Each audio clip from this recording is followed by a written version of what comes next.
Hello everyone, welcome to profit by India. दोस्तों, मैं बोलूँगा तो बोलोगे कि बोलता है, लेकिन मुझे ब्लेम मत करना बोलने के लिए। जितने भी लोग इस पर्टिकुलर गवर्नमेंट में पहले at a high ranking position काम किए थे और जो अभी रिटायर हो रहे हैं या वॉलेंट्री रिटायरमेंट ले रहे हैं, पुराने आईएएस ऑफिसर्स जैसे मिस्टर गर्ग हो गए, सुभाष चंद्र गर्ग, या मिस्टर विजय सरदाना, इनके बहुत सारे इंटरव्यूज़ में देखता हूँ।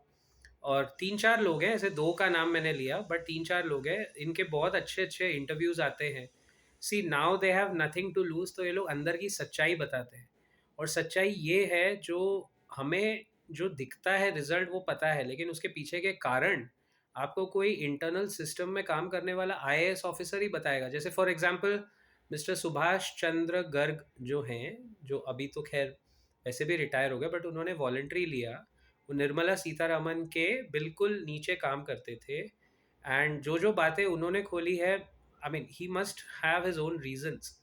बट जो बुनियादी बात ये सब लोग बोलते हैं, उससे मुझे मेरे स्टॉक मार्केट और इन्वेस्टमेंट पर्सपेक्टिव के काफ़ी सारे आंसर्स मिलते हुए दिखते हैं, and those are not good signals.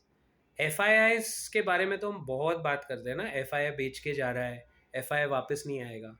But there R F D eyes, हम लोग जब 20-22 साल पहले एम बी ए कर रहे थे, तो F D I versus F I I करके एक डिस्टिंग्विश बिटवीन होता था क्वेश्चन।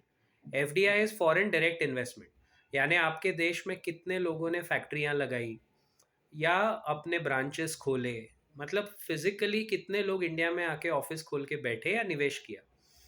जैसे डेटा सेंटर आप अभी देख रहे हो, वो तो अब हो रहा है, वो एफडीआई है। लेकिन जब मैंने आंकड़े देखे, some statistics from mister Vijay Sardana's insights, उनको मैं जब सोर्स उनका रखता हूँ, तो they are so shocking.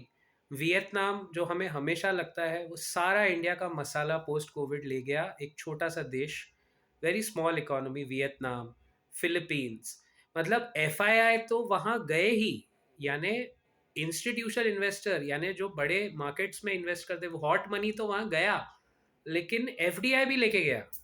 India में एफडीआई आज वियतनाम के बराबर है। अब उसका कारण क्या है?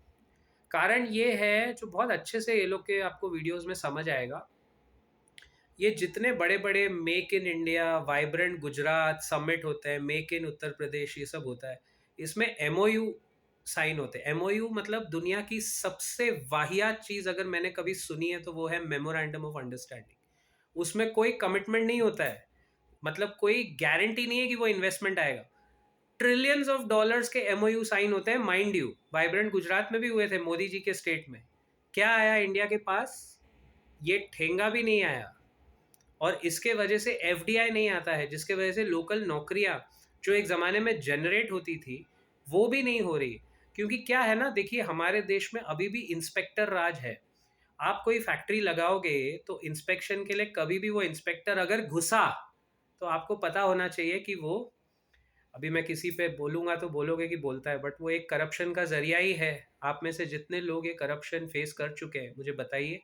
अपने एरिया में किसी भी नगर पालिका में जाइए, वहाँ अपना कोई काम करवाने को ट्राई कीजिए, बिना मिठाई दिए या बिना कुछ ऊपर नीचे किए होएगा आपका काम।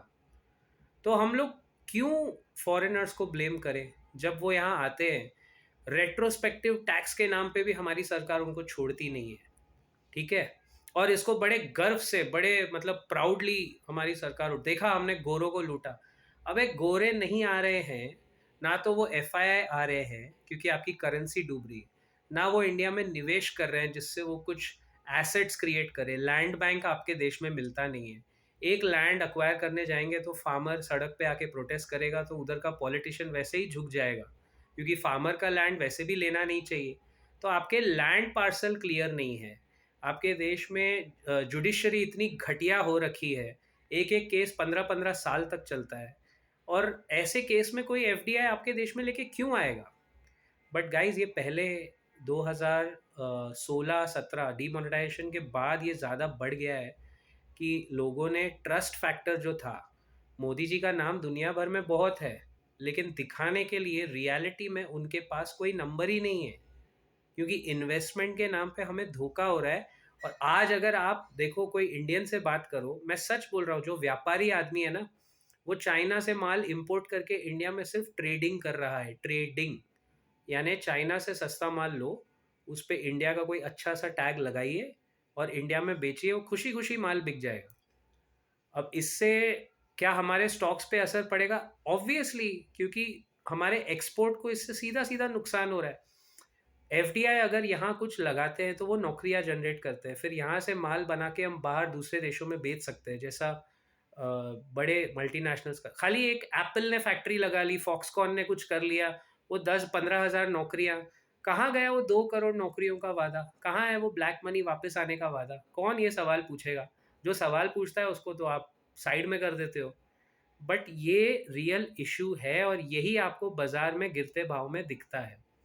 Let me know your thoughts on this, it's a bigger issue, लेकिन प्लीज़ नेशन फर्स्ट रख के आप अपना पक्ष रखना।